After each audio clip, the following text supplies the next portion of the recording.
সুনিতার বিয়ে হয় আজ থেকে প্রায় ৩০ বছর আগে। সে গ্রাম থেকে আসা একটি মেয়ে। ৩ বোন, ৩ ভাই, বাবা মা, দাদু ঠাকুমা এদেরকে নিয়েই ছিল তার যৌথ পরিবার। খুবই মধ্যবিত্ত পরিবারের মেয়ে সে। মাধ্যমিক পাশ করার পরে আর পড়ার সুযোগ হয়নি। এতজন ভাই বোন থাকার জন্য মাত্র ২০ বছর বয়সে তার বাবা সম্বন্ধ দেখে একটি সচ্ছল পরিবারে বিয়ে দেয় সুনিতার। সজলের বয়স তখন ৩০ বছর। দেখতেও সুন্দর ছিল না। সুনিতা খুবই সুন্দরী ছিল। এক দেখাতেই তাকে পছন্দ হয়ে যায় সজলের বাবা মায়ের। মধ্যবিত্ত বাড়ির মেয়ে যেমন হয় সেও ঠিক তেমন ছিল। জুতো সেলাই থেকে চণ্ডীপাঠ সব কিছুই শিখে এসেছিল বাপের বাড়ি থেকে। খুবই সহজ সরল মেয়ে ছিল সে। বাবার আর্থিক অবস্থা ভালো ছিল না, এটা দেখেই তাকে বিয়ে করেছিল সজল। সজলরা 2 ভাই 1 বোন আর বাবা মা, এই নিয়েছিল তাদের সংসার।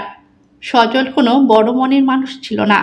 বিয়ের পর সুনিতাকে নিয়ে সে হানিমুনে যায় দার্জিলিং। সেখান থেকে নিজের বাড়ির সবার জন্য কিছু না কিছু জিনিস কিনে আনে, কিন্তু সুনিতার বাড়ির কারোর জন্য কোনো কিছু কেনে না। সে তখন মুখ ফুটে বলে ছোট বোন দুটোর জন্য কিছু কিনতে। মুখের উপর না বলে দেয় সজল। তখন থেকেই সে তার স্বামীকে চিনে যায়। প্রচণ্ড আত্মকেন্দ্রিক ছেলে ছিল সজল। শুধু সজলই নয়, তার বাবা মা ভাই বোন প্রত্যেকেই তাই ছিল। এরা নিজেদের নিয়ে সবসময় ব্যস্ত থাকতো। সুনিতার এখানে কোনো স্বাধীনতা বলে কিছুই ছিল না। কিন্তু সে কি করবে? এই কারণে তো সংসার ছেড়ে বেরিয়ে আসা যায় না।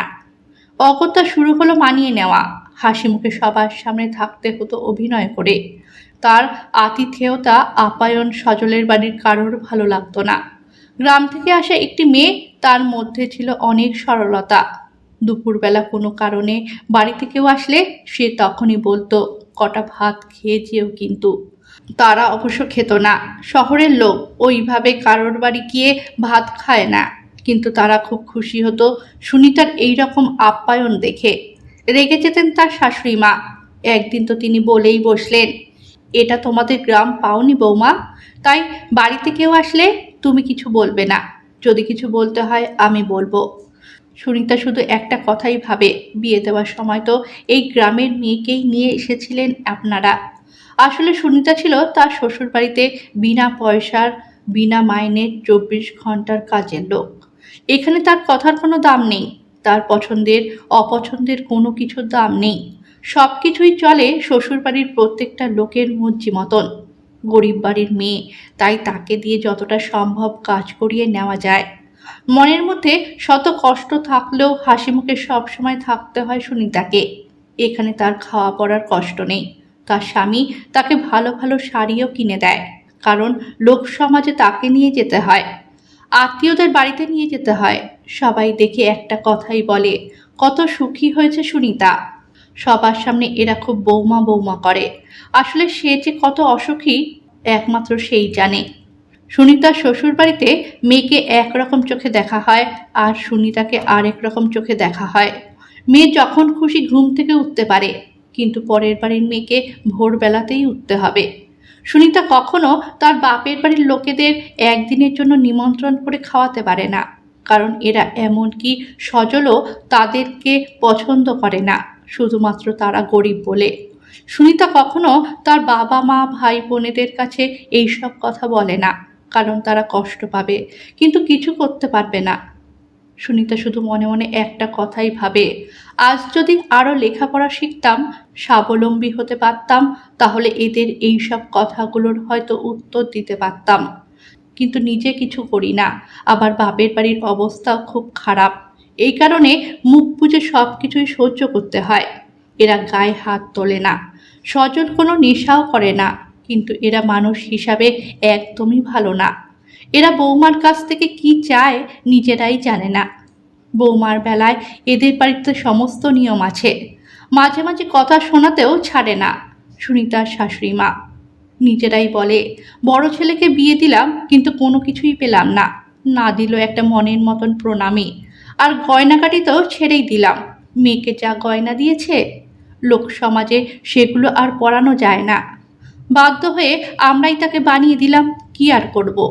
সুনিতা কোনো উত্তর দেয় না ঠিকই, কিন্তু সে একটা কথাই ভাবে, আপনারা ছেলের বউ আনেননি, এনেছেন একজন বিনি পয়সার দাসীকে। আমার বাবার এইটুকু দিতেই জীবন ওষ্ঠাগত হয়ে গেছে। চোখে জল চলে আসে সুনিতার। মেয়ে হয়ে জন্মেছি, বাবার একটুকু সাহারা হতে পারলাম না, এই আফসোস তাকে কুড়ে কুড়ে খায়। সুনিতা ভেবেছিল একটা সচ্ছল পরিবারে তার বিয়ে হলো, এখানে এসে হয়তো পড়াশোনা করতে পারবে স্বামীর অনুমতি নিয়ে। যদিও সজল উচ্চ মাধ্যমিক পাস, এদের লোহার কারবার আছে, বাবা আর ছেলে একসাথে সেই কারবারই দেখাশোনা করে। আর দেওরেরও জামা কাপড়ের দোকান, সেও মাধ্যমিকের পর আর পড়েনি। ননদ পড়াশোনা করে, তার এবার বিয়ে ফাইনাল ইয়ার। সুনিতার শ্বশুরবাড়িতে শাশুড়িমাই কর্ত্রী, শ্বশুরমশাইয়ের কথাও তাদের সংসারে চলে না। ছেলেরা ভালো মন্দ বিচার করে না, মা যা বলে সেটাই তারা মেনে নেয়। সুনিতা এখানে চলে যন্ত্রের মতো। এভাবেই চলতে থাকে সুনিতার দাম্পত্য জীবন। ছেলেমেয়েরা সবাই মায়ের দ্বারা নিয়ন্ত্রিত। ওই ছোট বয়স থেকেই শ্বশুরবাড়ির প্রতিটা সদস্যের সুবিধা অসুবিধা সব কিছুই দেখতে হতো সুনিতাকে। এদের ব্যবহারে খুবই কষ্ট পেত সুনিতা। পুজোর সময় নিজের বাড়ির লোকেদের জন্য একরকম জামা কাপড় কিনত, সুনিতার জন্য দামি শাড়ি কিনত, কিন্তু বাপের বাড়ির লোকেদের জন্য সেরকম জামা কাপড় কিনে আনতো যেগুলো তারা নিজেরাই কিনতে পারে। খুব কষ্ট পেত সুনিতা, কিন্তু মুখে কিছু বলতো না। সব কিছুই সে মানিয়ে নিত। সুনিতা শুধু একটা কথাই ভাবত, শাশুড়ি মা নিজেও একজন মেয়ে, আবার তারও একটি মেয়ে আছে। সে যদি শ্বশুরবাড়ি থেকে এরকম ব্যবহার পায় তখন তার কেমন লাগবে। সুনিতার বাবা পুজোর সময় এদের যখন জামা কাপড় দিতেন তখন তার ক্ষমতার বাইরে গিয়েই দিতেন, যদিও সেগুলো তাদের পছন্দ হতো না, তারা পরতও না। এইভাবেই 5 বছর কেটে যায়। এরপর সুনিতার দেওর কাজলের বিয়ে ঠিক হয় পূর্ণিমার সাথে। পূর্ণিমার বাবার প্যান্ডেলের ব্যবসা আছে। খুব অবস্থাপন্ন পরিবারের একমাত্র মেয়ে পূর্ণিমা। প্রচুর দান সামগ্রী দিয়ে সোনা গয়নায় মুড়ে তিনি তার মেয়ের বিয়ে দেন কাজলের সাথে। শ্বশুরবাড়ির সবাই খুব খুশি এত বড়লোক বাড়ির মেয়ে পুত্রবধূ হয়ে এসেছে বলে। কিছুদিনের মধ্যেই পূর্ণিমার সামনে তার শ্বশুরবাড়ির প্রতিটি সদস্যের চরিত্রগুলো ধরা পড়ে যায়। সে দেখতে পায় সুনিতার সাথে এরা কেমন ব্যবহার করে। পূর্ণিমা বড়লোক বাড়ির মেয়ে, তাই তার উপরে বেশি কিছু আরোপ করে না, কিন্তু মেয়ের চোখেও দেখে না পূর্ণিমাকে তার শাশুড়ি মা। কিন্তু পূর্ণিমা বড়লোক বাড়ির বাবা মায়ের একমাত্র আদরের মেয়ে। সে বাপের বাড়িতে অনেক সুখে বড় হয়েছে, তাই শাশুড়ি মার অন্যায় কথা সে মান্য করতো না। শুরু হয় শাশুড়ি বৌমার মধ্যে ঠান্ডা লড়াই। সুনিতা কখনো কোনো কিছুতে প্রতিবাদ করেনি, তাই তার সাথে কখনো ঝগড়া অশান্তি হয়নি এদের পরিবারের কারোরই। পূর্ণিমার বাবার ক্ষমতা আর প্রতিপত্তি দুটোই ছিল, তাই কাজল তার স্ত্রীকে কিছুই বলতে পারত না। পূর্ণিমার খুব খারাপ লাগতো সুনিতাকে দেখে। এখানে বউদের কোনো প্রাইভেসি নেই, ছেলেরা যেন শুধু মা বাবা আর বোনের সম্পত্তি। স্ত্রীদের সাথে আলাদা করে গল্প করার মানসিকতা এদের দুই ভাইয়েরই ছিল না। পূর্ণিমা মনে মনে প্রতিজ্ঞা করে মেয়েরা শ্বশুরবাড়িতে আসে শুধুমাত্র খাওয়া পড়ার জন্য নয়, এদেরকে সেটাই বোঝাতে হবে। পূর্ণিমা শাশুড়ি মায়ের প্রতিটি কথার প্রতিবাদ করত, তাই শাশুড়ি মা তার উপরে অসন্তুষ্ট হতে থাকত। কিন্তু সে সুনিতার মতন চুপচাপ করে থাকার মেয়ে নয়।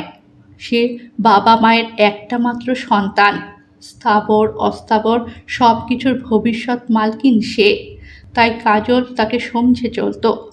পূর্ণিমা আসার পর সুনিতার মনে হলো দৈত্যকুলে প্রহ্লাদ এসেছে। আস্তে আস্তে কাজল পূর্ণিমার পক্ষ নিয়েই কথা বলতো। সে নিজে এসে শাশুড়ি মাকে অনেক কাজ ভাগ করে দেয় এবং বলে, আমরাও মানুষ, তাই সব কাজ ভাগ করে নিতে হবে। এদের শাশুড়ি মায়ের আবার লোকলজ্জার খুব ভয় ছিল। এরা মনে মনে ভাবে বড়লোক বাড়ির মেয়ে না আনলেই হতো। সব বিষয়ে এত কথা বলে, একদম ভালো লাগে না। কাজলকে অনেকটাই হাতে করে নিতে পেরেছে পূর্ণিমা।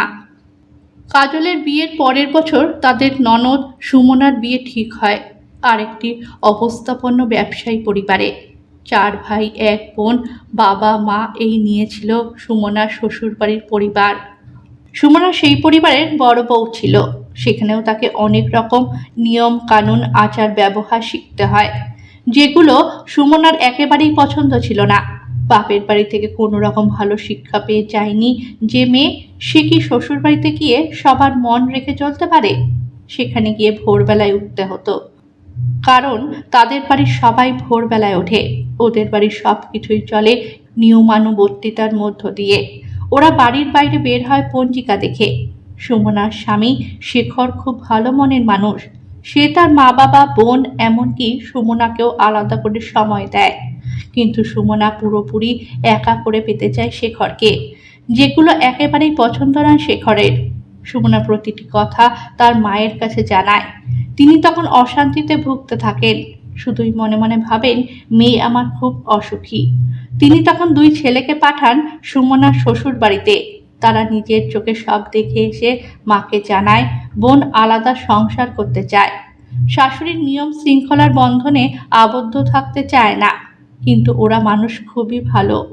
তিনি তখন বুঝতে পারেন মেয়েকে অতিরিক্ত স্বাধীনতা দেওয়ার ফলে এমন হয়েছে, ও মানিয়ে নিতে শেখেনি। সুনিতাকে তার শ্বশুরবাড়ির লোকেরা টেকেন ফর গ্রান্টেড করে নিতে পেরেছিল, কিন্তু পূর্ণিমাকে সেটা পারেনি। এরপর সুনিতা সন্তান সম্ভবা হয়। শাশুড়িমা বলে দেয় এই সময় বাপের বাড়ি গিয়ে থাকতে হয়। প্রতিবাদ করে পূর্ণিমা।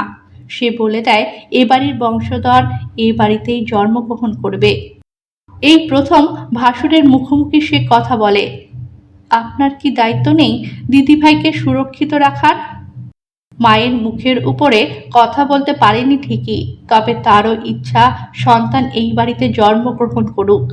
সে ছেলে হিসাবে সফল, স্বামী হিসেবে অবশ্যই ব্যর্থ, কিন্তু বাবা হিসাবে সে ব্যর্থ হতে চায় না। শাশুড়ি মায়ের কথাকে অগ্রাহ্য করে পূর্ণিমা যাকে এই বাড়িতেই রেখে দেয়। এইদিকে তার একমাত্র মেয়ে বাপের বাড়ি খুব একটা আসতে পারে না। একদিন সে তার মাকে জানায়, তুমি আমার ভালো করতে গিয়ে অনেক ক্ষতি করেছ। সংসার করার মতন কোনো মানসিকতাই আমার তৈরি হয়নি। আমি কাউকে নিয়েই থাকতে পারি না। তাই শেখর বলেছে নয় তাদেরকে নিয়ে ভালোভাবে সংসার করতে হবে, আর তা না হলে ডিভোর্স দিয়ে বাপের বাড়িতে চলে আসতে হবে। এই কথাগুলো বলে সে কাঁদতে থাকে। নিজের মেয়ের মুখ থেকে এই কথা শুনে মানসিকভাবে ভেঙে পড়েন আরতি দেবী। তার স্বামী আর দুই ভাই বুঝতে পারে পরের মেয়েকে ভালো না বাসলে নিজের মেয়েও সুখী হয় না। সজল সুনিতার খেয়াল রাখা শুরু করে। শাশুড়ি মাও যতটা সম্ভব দেখভাল করে বৌমার, আর পূর্ণিমা তো জায়ের সঙ্গেই থাকে। এরপর সুনিতার কোল আলো করে জন্মায় ফুটফুটে একটি কন্যা সন্তান। আশ্চর্যজনকভাবে পাল্টে যায় সজল বাবা হওয়ার পর। ইতিমধ্যে সুনিতার দুই বোন লেখাপড়া শিখে স্বাবলম্বী হয়েছে। সুনিতা তার মা বাবাকে বলেই দিয়েছিল যতই কষ্ট হোক বোনেদের স্বাবলম্বী করে তারপরেই বিয়ে দেবে। খুব ভালো পরিবারে তাদের বিয়ে হয়েছে। চোখের সামনে থেকে মেয়েকে বড় হওয়া দেখেছে সজল। টলমল পায়ে মেয়ের হাঁটতে শেখা, আধো আধো গলায় বাবা বলে ডাকা, এছাড়াও কত খুনসুটি, কত দুষ্টুমি, এই সবই চোখের সামনে দেখতে থাকে সজল।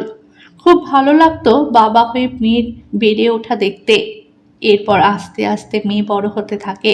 পড়াশোনা, নাচ, গান সব কিছুই শিখতে থাকে পূজা। দাদু ঠাকুমারও চোখের মণি হয়ে ওঠে পূজা। এরপর শাশুড়ি মা সুনিতার হাতে সংসারের দায়িত্ব দিয়ে দেন। পূর্ণিমা এই সংসারে এসে তাকেও পাল্টে দেয়। সত্যি সুনিতা এখন বড় বউয়ের সম্মান পায়। এখন সে সত্যি খুব সুখী একজন মানুষ। সজল বুঝতে পারে কত বড় অন্যায় করেছিল সুনিতার সাথে।